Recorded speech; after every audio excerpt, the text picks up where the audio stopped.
Tito is one half of the dynamic duo that makes up Sankara Cuisine, who we all know and love. Tito's business experience has made him not only a mentor to me, but to other newcomer entrepreneurs in the city. This is episode 3 of Newcomers in Business. Tito, thanks for coming to have a chat with us. Thank you for having me. Yeah. We typically see that when someone's doing an interview like this, that they introduce the guest for them. But I actually think it's important for you to represent yourself the way you want to be represented. So if you could, give us your name, introduce yourself to us, and tell us what we should know about you. My name is Tito, and I'm one of the co-founders of Sankara. We used to call it Sankara Cuisine, so I always try to cut myself short around there. I'm one of the co-founders, and what I do for Sankara is mostly web development. So I do the coding and also help with the ideas for expansion. During the day, I work as an electrical engineer. Then after 5, I work as an entrepreneur. I love what I do with Sankara because it helps not only me, but it helps a lot of people, especially in the newcomers population. It provides them with a platform to express themselves, whether through food, whether through crafts, or any other way. We also seen that with Sankara, it can also help the local businesses because they can use Sankara as a platform to also express themselves. Right. Before coming to St. John, I was a student at Dalhousie University, and I came here to work. When I came here, I loved the city and I loved the idea to launch a business here. So I launched Sankara with Lily. Tito, we know that regardless of immigration stream, settlement takes time and is different for everybody. Yeah. And so you have to satisfy your settlement needs before you can truly focus on your business. Yeah, that's true. What was your experience of being welcomed to St. John? Take us back to when you were first welcomed. When I was first welcomed, the way that I was welcomed was a little bit different from most people because I first arrived in Halifax as a student, and I had most of my undergraduate experience from Halifax. I went to SMU, then from SMU I went to Dow. So I spent a combined 5 years in Halifax, and I had most of my university experience there. Then from Halifax, I came here to work as an electrical engineer. When I came here, the thing that I loved about this place was that it's small, quiet. You can conceive an idea here and you can actually grow it without having much distraction, without having a lot of competition, right? The way that was welcome here was I saw different initiatives from the local government that wanted to enhance the entrepreneurial activity here. And I also realized that it was easy to access key people, to reach out to key people to ask them specific questions on which program to use, right? It's true. People here are really accessible in the sense that I've found, in my experience, if you have a specific thing you want to learn from someone, you will have doors open for you. Exactly, yeah. Yeah. You don't have to go through buildings upon buildings. For example, the way that we learned about the BIMP was that we went to Enterprise St. John on King Street, and then they referred us to Connection Works, and we came to Connection Works. We met the right person running the BIMP program. We didn't have to go through 3 levels before reaching our goals. So you were directly connected. Directly connected, yeah. Speaking to starting a business in St. John, starting a business obviously is never easy. Yeah. For those that have come through a newcomer experience, there can be an added level of difficulty. For a city like St. John to attract newcomer professionals, or a city like Halifax, what kinds of supports do you think that a community has to have in place to ensure that we attract newcomer professionals and we help them stay and grow here? Stay and grow. I think for entrepreneurs, right, they're mostly looking for opportunities, like a place where whatever idea they come with, a place where they can launch their ideas, right?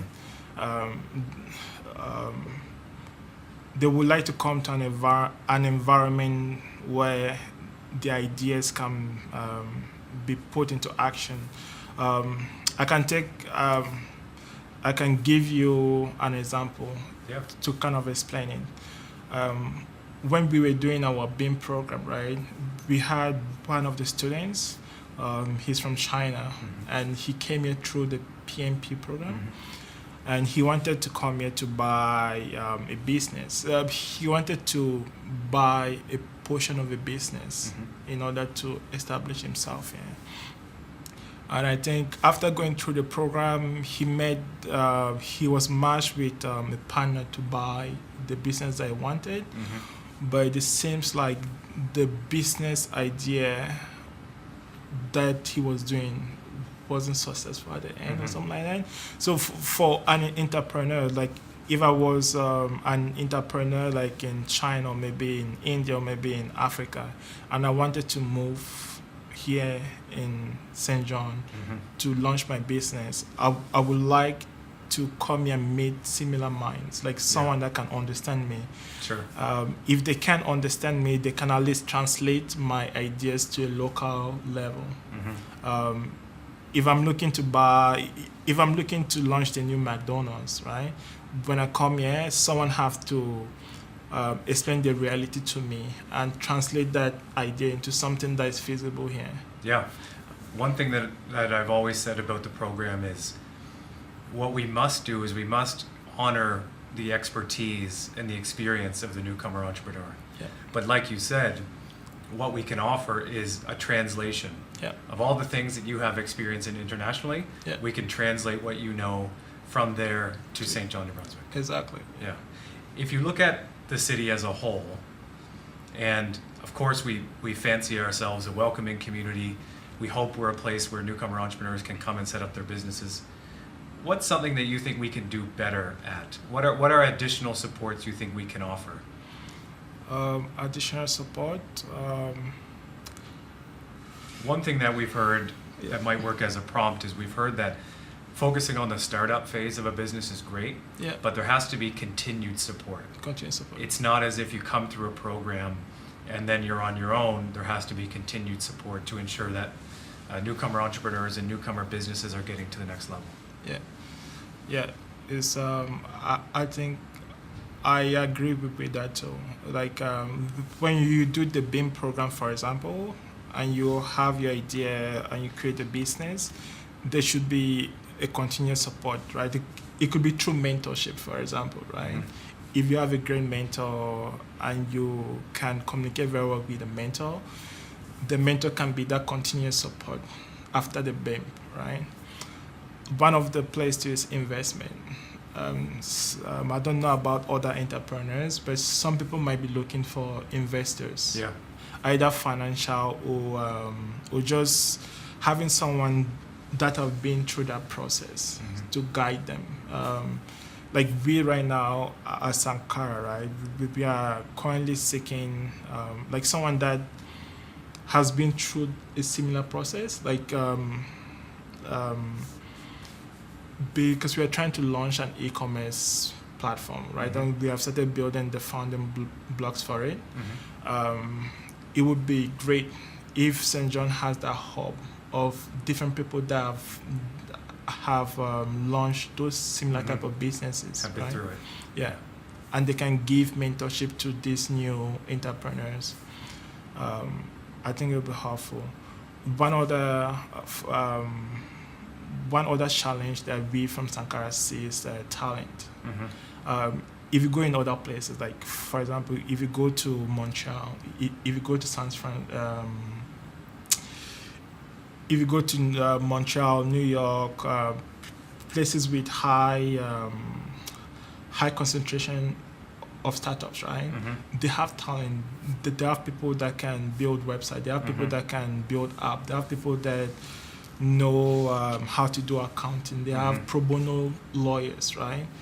If you, I think if St. John can create more of that environment where entrepreneurs can access this type of services easily, then So there's a whole network of startup supports around you when you're starting. exactly, yeah. Awesome. The reason for doing something like this and sitting down and having these conversations with you, you mentioned mentorship. We would love to see that the next wave of newcomer entrepreneurs who are coming in are drawing off of your experience. It's almost like in some ways we're trying to draw the blueprint for how to be successful in a place like St. John, because it is very different. Yeah, it's different. And drawing off of your experience, I'm interested to know where is Sankara right now? I know you guys are doing great in your business.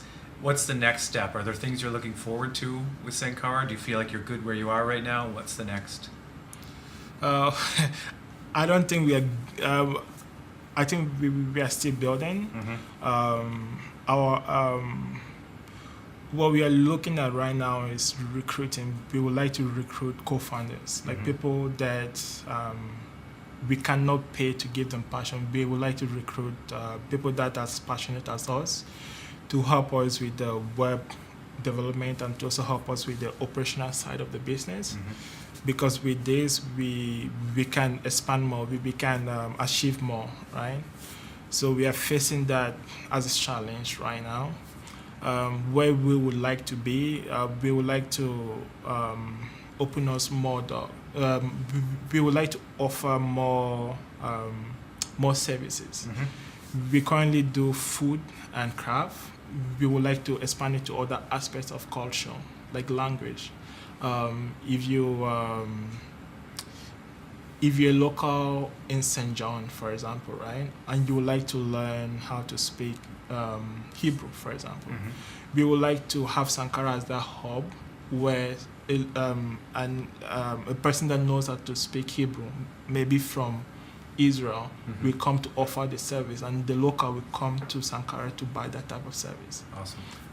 So we could use it for food, we could use it for language, we could use it for dance. So those type of areas, we need more people to help us get to those. Level. Yeah. If you could give, let's say a newcomer entrepreneur lands tomorrow at the St. John airport, and is totally new. They're going on this adventure. They're going to look to get their settlement in order and then start their business. What piece of advice would you give them, being what you've been through, achieving what you've achieved? If I was to give them an advice, I'll probably tell them to talk to someone like you. Rather than trying to recreate the world, try to Google, try to make mistakes and all those. I would advise a person to come to you, because you, it's like you are the intersection between the people that have done it and the people coming in. So you'll be able to point them in the right direction. So I would tell them that rather than wasting time and money and energy trying to figure things by yourself, if you want to launch a business, go first to MAD, join the BIM, learn how to do business in Canada, and then you can go from there. And I would echo that, just in the sense that there is somebody who's gone through what you've gone through. Yeah. You don't have to pretend like you're the first one that's going to go on this journey. Yeah. There are other people like you that have achieved success, like Sankara. Sankara is becoming a household name now in St. John. We all know you. So it's a good time to learn from you, because there's somebody who has been through what you're experiencing. Yeah. Exactly. So thank you very much. Thank Tito. you a lot. Thank you. We're learning a lot from you and Lily, your co-founder, and we hope for continued success, and thanks for chatting. Thank you for having me. Thanks, Tito. Thanks. Cheers.